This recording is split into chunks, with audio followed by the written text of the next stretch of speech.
Assalamualaikum warahmatullahi wabarakatuh, bersama channel AI Kejreng. Di dalam playlist itu ada pembahasan berkaitan mengenai IM Project Manager. Nah, di sini playlist ini khusus untuk membahas berkaitan dengan ilmu project management dan sangat menarik, buat teman-teman yang sudah berkecimpung di dalam beberapa proyek yang sudah berjalan, baik setahun, 3 tahun, 5 tahun, atau 10 tahun. Kalau Anda belum punya sertifikasi PMP profesional, saya sarankan buruan ambil sertifikasi PMP. Nah, banyak bahkan banyak sekali pertanyaan mengenai bagaimana sih caranya kita mengambil sertifikasi PMP profesional ini. Nah, disinilah saya ingin sharing dengan informasi yang saya dapat. Jadi kita santai aja, let's go.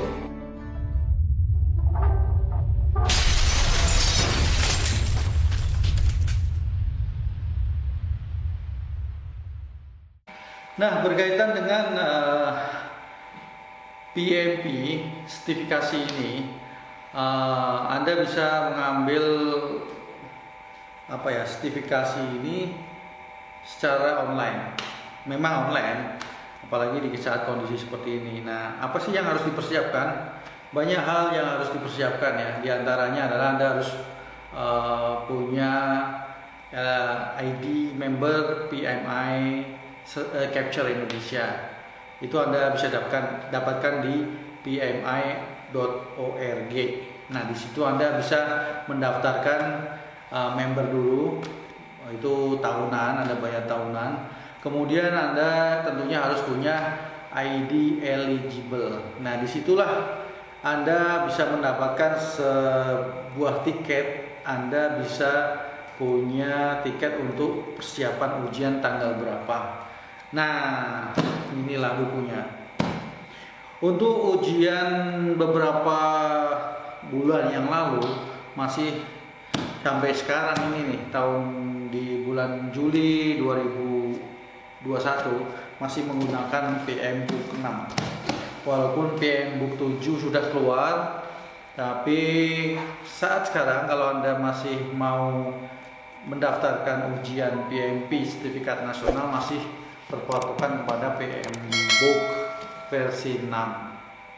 Bayangin deh, dari versi 1, 2, 3, 4, 5, 6. Saatnya lah kita coba untuk berjibaku belajar buku setebel ini sampai ngelotok. Artinya Anda harus betul-betul paham, tidak hanya hafalan.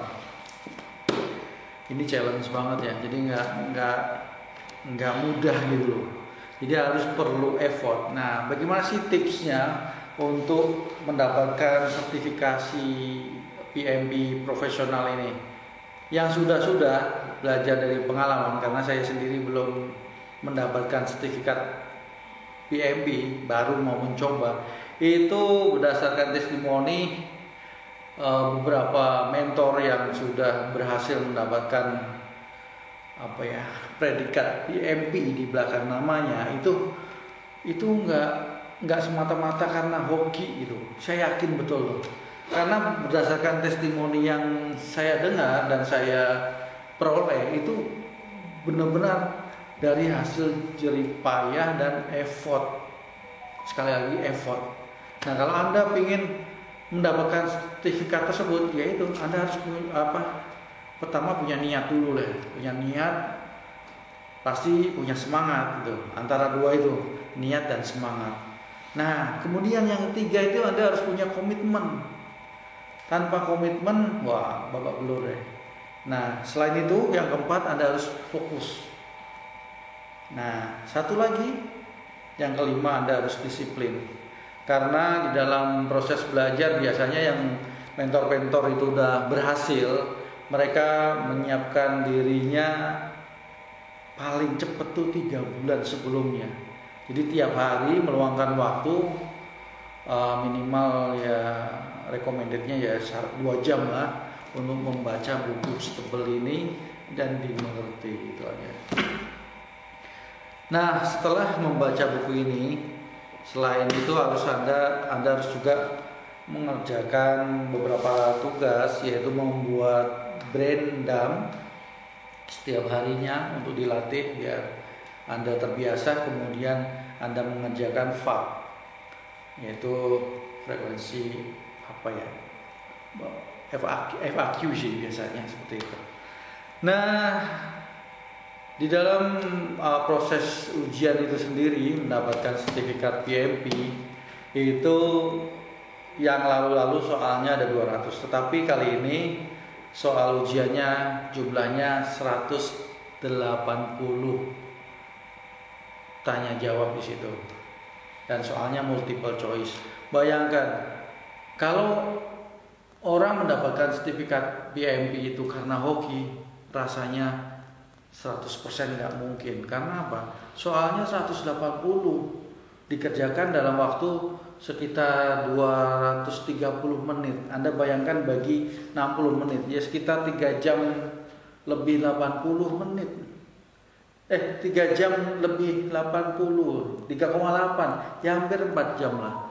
Nah, tetapi di dalam pengerjaannya itu dari 180 soal dibagi-bagi, yaitu 60 soal pertama Anda kerjakan, kemudian istirahat 10 menit.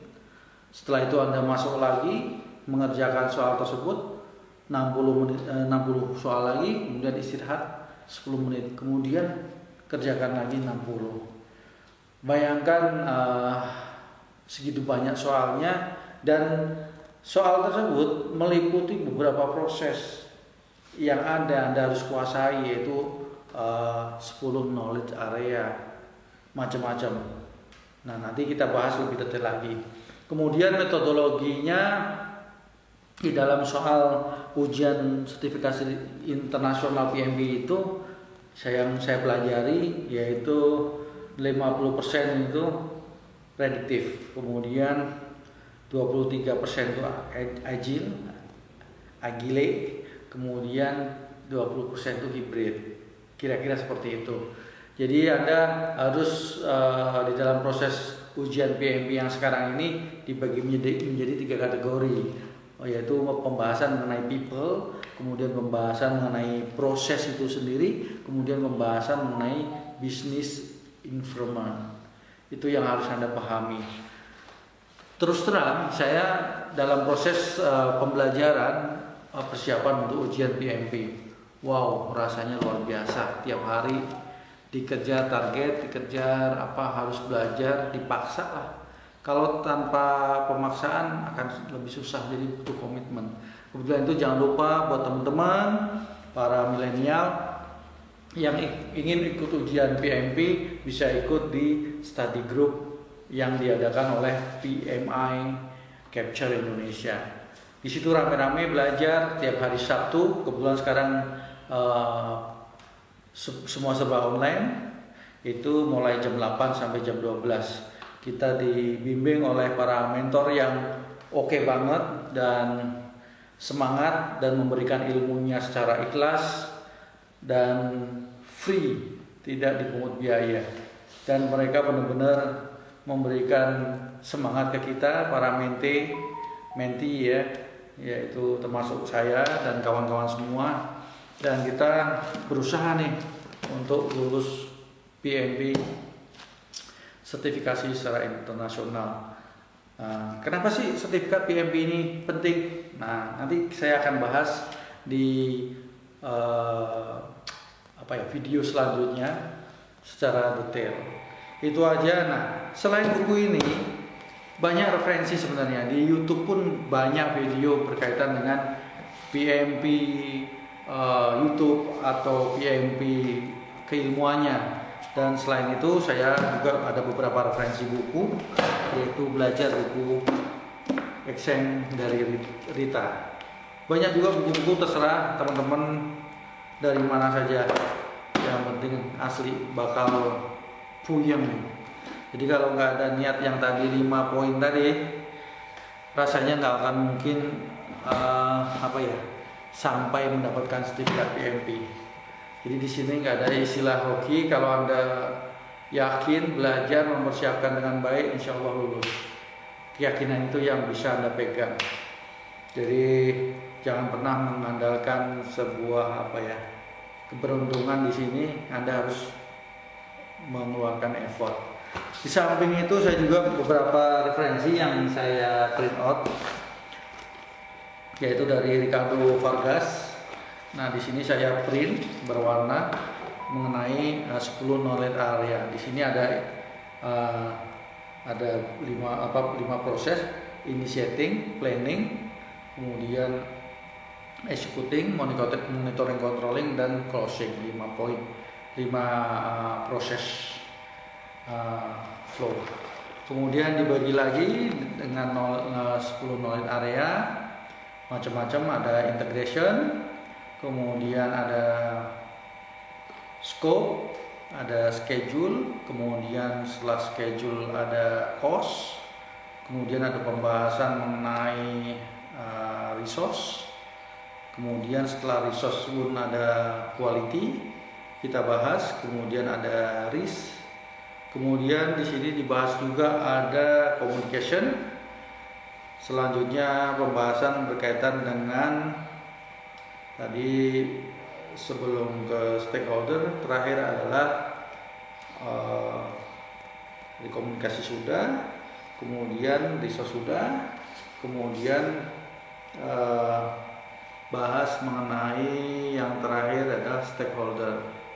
Sebelum stakeholder adalah procurement, jangan lupa. Jadi 10 knowledge area. Itulah yang bisa di-sharing. Yang penting teman-teman milenial yang sudah biasa menjalankan proyek, ayo ambil sertifikasi PMP internasional biar mendapatkan nilai value. Itu aja, semoga sharing ini bermanfaat buat saya pribadi, kemudian bermanfaat juga buat teman-teman milenial, para mahasiswa. Yuk semangat untuk selalu belajar. Oke, salam PMP.